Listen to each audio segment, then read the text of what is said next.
दोस्तों, आज की इस वीडियो में हम भारत में पाए जाने वाली भिन्न भिन्न प्रकार की मृदाओं या मिट्टियों पर चर्चा करेंगे। मृदा या मिट्टी एक ऐसा विषय है जो सीधे सीधे कृषि से जुड़ा हुआ है और इसी वजह से इससे जुड़े हुए कई सारे प्रश्न होते हैं जो परीक्षा में ऑब्जेक्टिव्स के रूप में आपको मिल जाते हैं। तो इस टॉपिक का महत्व अपने आप में बहुत बढ़ जाता है। आज की इस वीडियो में हम मृदा, उसके प्रकार और विभिन्न राज्यों में कौन कौन सी मृदा पाई जाती है ये जानेंगे। तो ज़्यादा देर न करते हुए हम शुरू करते हैं। तो देखिए, सबसे पहले तो आपके दिमाग में एक प्रश्न आना चाहिए कि मृदा या मिट्टी होती क्या है। तो देखो, मृदा जो है वो पृथ्वी की सतह पर पाए जाने वाले मोटे, मध्यम और बारीक कार्बनिक और अकार्बनिक मिश्रित कणों की एक परत होती है। मतलब धरती के ऊपर पाए जाने वाली सबसे ऊपरी परत है जो कि कणों से बनी हुई है। आपको पता है बहुत सारे कण होते हैं। अब कुछ कण जो होते हैं आपके मध्यम भी होते हैं, कुछ मोटे भी होते हैं और कुछ बारीक भी होते हैं। ये सारे कार्बनिक भी हो सकते हैं और अकार्बनिक भी हो सकते हैं। तो इनसे मिलके जो परत बनती है उसे ही मृदा कहा जाता है। अब इस मृदा का जो निर्माण है वो एक बहुत ही जटिल और लंबी प्रक्रिया के फलस्वरूप होता है। यानी ये कोई छोटी प्रक्रिया नहीं है, इसमें हजारों लाखों साल लगते हैं। कैसे? इसमें मुख्य रूप से चट्टानें टूटती हैं, पिसती हैं, घिसती हैं और फिर उनसे मृदा बनती है। और मैं यहाँ पे प्रकृति की बात कर रहा हूँ। ऐसा नहीं है कि हम क्रेन लेके चले जाएं और वहां पे किसी पहाड़ को तोड़ दें, उस पहाड़ की हमने मिट्टी बना दी है। देखो, मृदा एक प्राकृतिक उत्पाद है तो प्रकृति ही उसे बनाती है, उसके अंदर जो गुण है वो डालती है और इस सब में बहुत लंबा समय लगता है। ठीक है। अच्छा, चट्टानों और पत्थरों के अलावा मृदा में और क्या चीजें होती हैं? वनस्पति होते हैं। जैसे कुछ एक पेड़ पौधे होते हैं जो कट जाते हैं, जड़ों से निकल जाते हैं, तो वो आखिर में जाकर के मृदा ही बनते हैं। इसके अलावा कुछ जीव हैं, जो जीव मर जाते हैं, जानवर मर जाते हैं, इंसान भी मर जाता है कभी कभी, तो वो भी सड़ जाते हैं। तो सड़ने पे क्या होते हैं, वो आखिर में मृदा ही बनते हैं, मिट्टी ही बनते हैं। और इस पूरी प्रक्रिया में लाखों वर्षों का समय लग जाता है। देखो, मृदा एक बहुमूल्य प्राकृतिक संसाधन है जो कि हमसे सीधे सीधे जुड़ा हुआ है, या हमारी जिंदगी उससे जुड़ी हुई है। वो क्यों?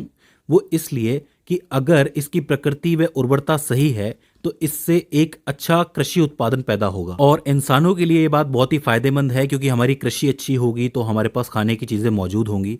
तो इससे हम डायरेक्टली जुड़े हुए हैं। ठीक है। अच्छा, मृदा विज्ञान को अंग्रेजी में पेडोलॉजी के नाम से जाना जाता है। ये सवाल बनता है, पूछा जाता है कि मृदा विज्ञान को क्या कहते हैं। हिंदी में तो मृदा विज्ञान कह देंगे, लेकिन इंग्लिश में पेडोलॉजी के नाम से पूछ लेगा, तो ये चीज़ आपको याद रखनी है। अब बात करते हैं मृदा के प्रकारों के बारे में। देखिए, भारतीय कृषि अनुसंधान के अनुसार यानी कि ICAR के हिसाब से भारत में तकरीबन 8 प्रकार की मृदाएं पाई जाती हैं। कौन से हैं वो 8 प्रकार?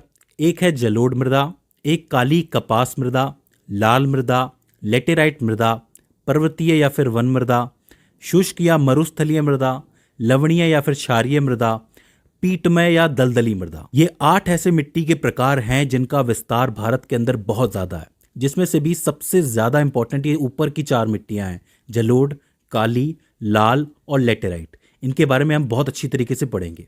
अच्छा, मैं आपको एक रोचक बात बताता हूं कि सबसे ज्यादा क्षेत्रफल पर पाई जाने वाली मृदा जलोढ़ मृदा है, उसके बाद लाल मृदा है, उसके बाद काली मृदा है और फिर लेटराइट मृदा है। इन मिट्टियों को समझने से पहले मैं आपको एक चीज बता देना चाहता हूं कि भारत की मिट्टी में ह्यूमस की बहुत कमी होती है। अब आप पूछेंगे ह्यूमस क्या होता है? देखिए, पेड़ पौधों और जीव जंतुओं के अवशिष्ट सड़ने गलने की वजह से जो अंश बचता है उसे ही ह्यूमस कहा जाता है। अब हो सकता है कि आप में से कई लोगों को लगे कि ये खाद है, तो मैं आपको बता दूं ऐसा नहीं है।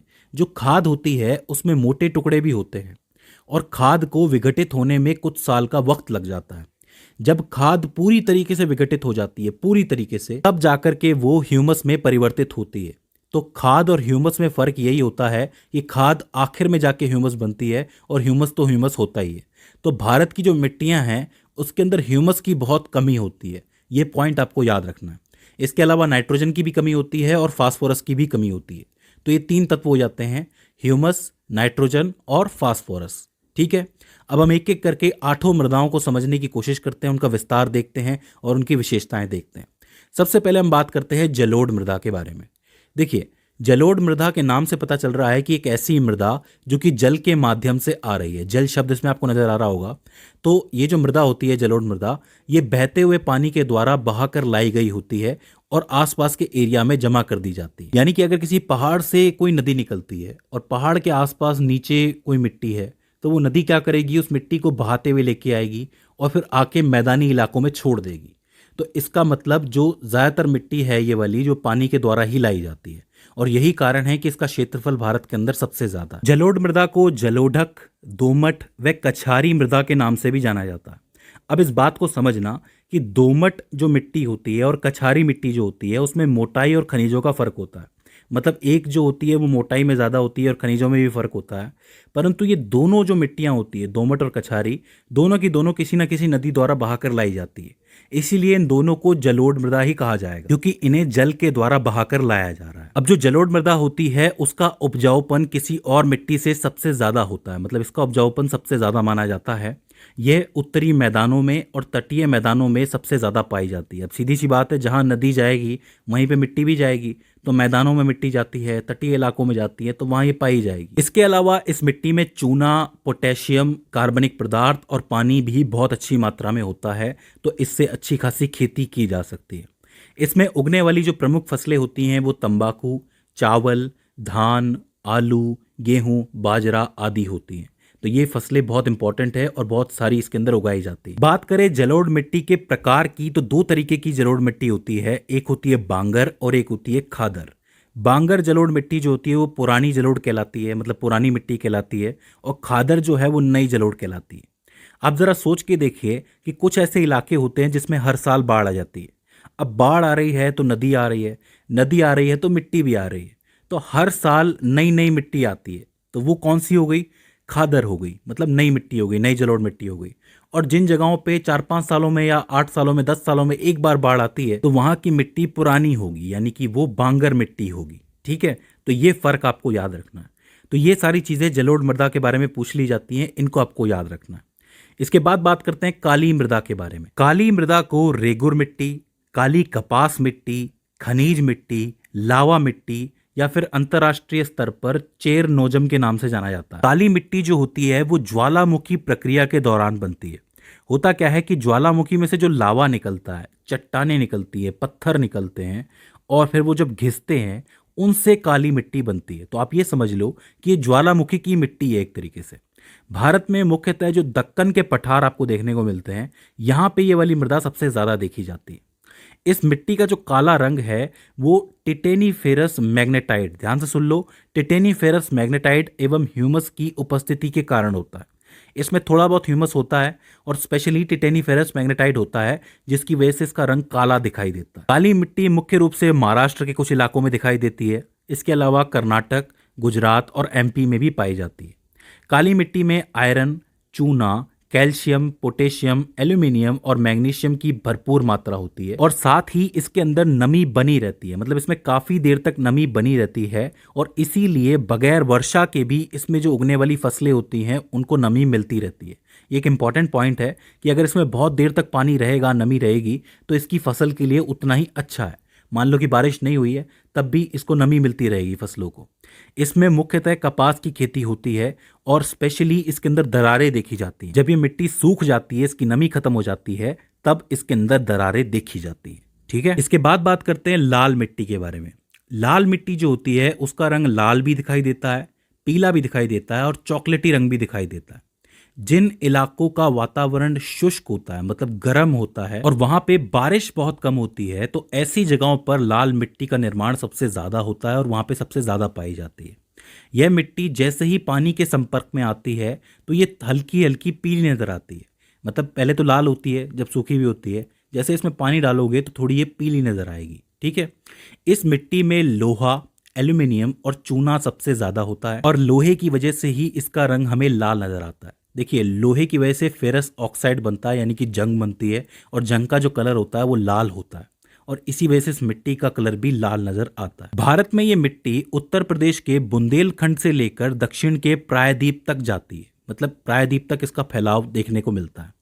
यह मध्य प्रदेश, छत्तीसगढ़, झारखंड, पश्चिम बंगाल, मेघालय, नागालैंड, उत्तर प्रदेश, राजस्थान, तमिलनाडु तथा महाराष्ट्र में भी पाई जाती है। इस मिट्टी के अंदर बाजरे की फसल अच्छी पैदा होती है, किंतु जब ये गहरे लाल कलर की होती है तो इसमें कपास, गेहूं, दाल और मोटे अनाज की फसल भी बहुत अच्छी होती है। तो ये एक बहुत इंपॉर्टेंट मिट्टी है लाल मिट्टी, इसको भी आपको याद रखना है। इसके बाद हम बात करते हैं लेटेराइट मिट्टी के बारे में। देखिए, लेटेराइट मिट्टी जो होती है ये भी बिल्कुल लाल मिट्टी की तरह ही होती है, इसका कलर भी लाल होता है, लेकिन इसका जो निर्माण है ना वो भारी वर्षा वाले इलाकों में होता है। मतलब उन इलाकों में वर्षा भी भारी होती है और गर्मी भी बहुत ज़्यादा होती है। लाल मिट्टी में क्या होता है कि वर्षा भी कम होगी और गर्मी भी ज़्यादा होगी। यहाँ पे भारी वर्षा होती है, ठीक है, तकरीबन 200 सेंटीमीटर तक। तो इस चीज़ को आपको याद रखना है, ये फ़र्क है दोनों के अंदर। इसके अलावा इस मिट्टी में लिंचिंग प्रोसेस देखने को मिलती है। वो क्या होती है? देखिए, यहाँ पे वर्षा बहुत ज़्यादा होती है और वर्षा होने की वजह से कुछ एक पदार्थ होते हैं, जो खनिज होते हैं, वो घुल जाते हैं, घुलनशील होते हैं। तो वो घुल के नीचे वाली परत में चले जाते हैं, मतलब अंदर ही अंदर चले जाते हैं। और इसकी वजह से ये जो मिट्टी है ना, वो थोड़ी सी कम उपजाऊ रह जाती है, मतलब उसका उपजाऊपन थोड़ा कम हो जाता है। इस मिट्टी को मखरीली मिट्टी के नाम से भी जाना जाता है। जो गहरी लेटेराइट मिट्टी होती है उसमें लोहा ऑक्साइड और पोटाश की मात्रा बहुत ज़्यादा होती है।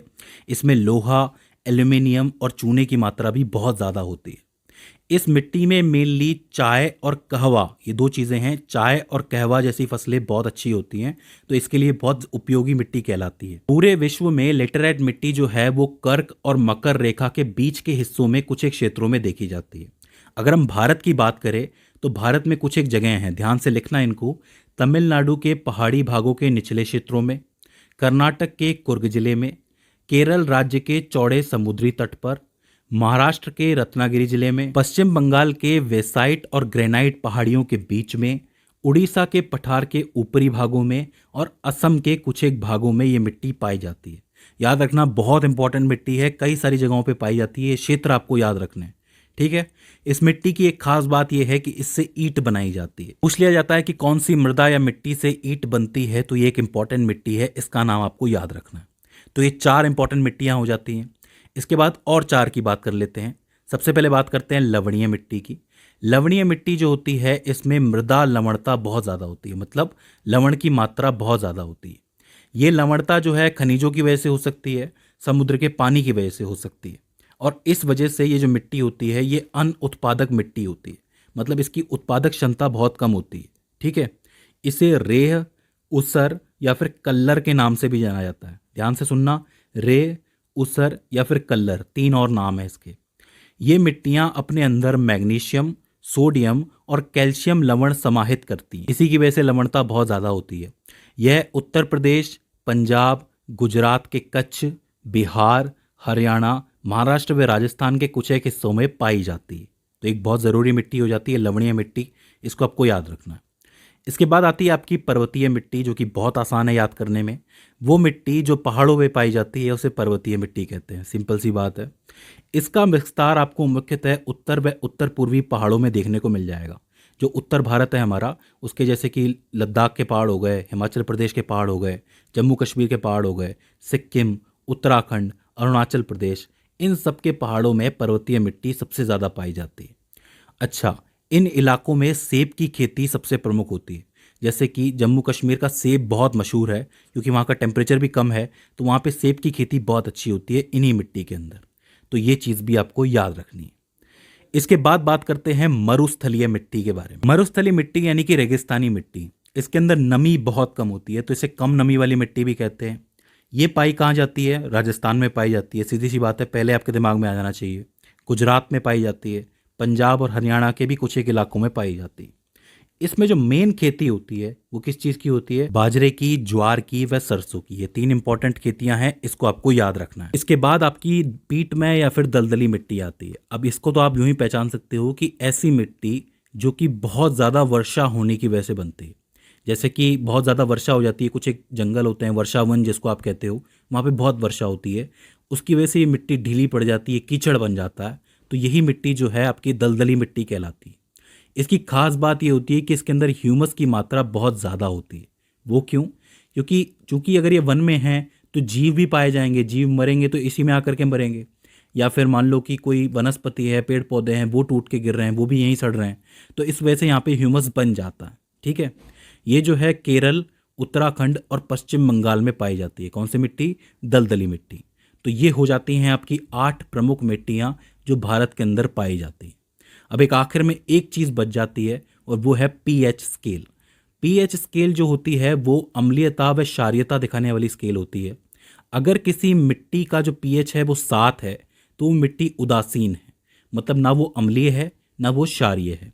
अगर किसी मिट्टी का पीएच 7 से ज़्यादा है तो वो क्षारीय मृदा कहलाएगी, और अगर 7 से कम है तो वो अम्लीय मृदा कहलाएगी। इस चीज़ को आपको याद रखना है। 7 उदासीन होती है, 7 से ज़्यादा क्षारीय और 7 से कम अम्लीय। किसी भी फसल को करने के लिए बेस्ट पीएच क्या हो सकता है? 6 से 7 के बीच में हो सकता है। पूछ लिया जाता है, ये ज़रूरी है कि फसल करने के लिए उत्तम पीएच कौन सा है? 6 से 7 का है। ठीक है। अगर मान लो कि मृदा बहुत ज़्यादा अम्लीय हो जाए तो उसकी अम्लीयता को कम करने के लिए क्या किया जाता है? उस मृदा के अंदर चूना मिलाया जाता है। ज़रूरी पॉइंट है, पूछा जाता है कि अम्लीयता कम करने के लिए चूना मिलाया जाता है। वहीं क्षारीयता को कम करने के लिए क्या मिलाया जाता है? जिप्सम नाम का एक पदार्थ मिलाया जाता है। जैसे चूना होता है वैसे ही जिप्सम भी होता है, उससे क्षारीयता कम हो जाती है। तो दोस्तों ये हो जाती हैं भारत की मृदाएं। आई होप आपको समझ में आई होंगी। मैंने कोशिश की है कि आपको कम से कम समय में ज़्यादा से ज़्यादा जानकारी दी जाए। अगर इसके बाद भी इसके अंदर आपको कोई क्वेरी आती है, कोई दिक्कत आती है या फिर हमसे कोई गलती हो जाती है तो आप हमें कमेंट सेक्शन के अंदर बता सकते हैं। तो दोस्तों आज की इस वीडियो के अंदर बस इतना ही। सी यू इन द नेक्स्ट।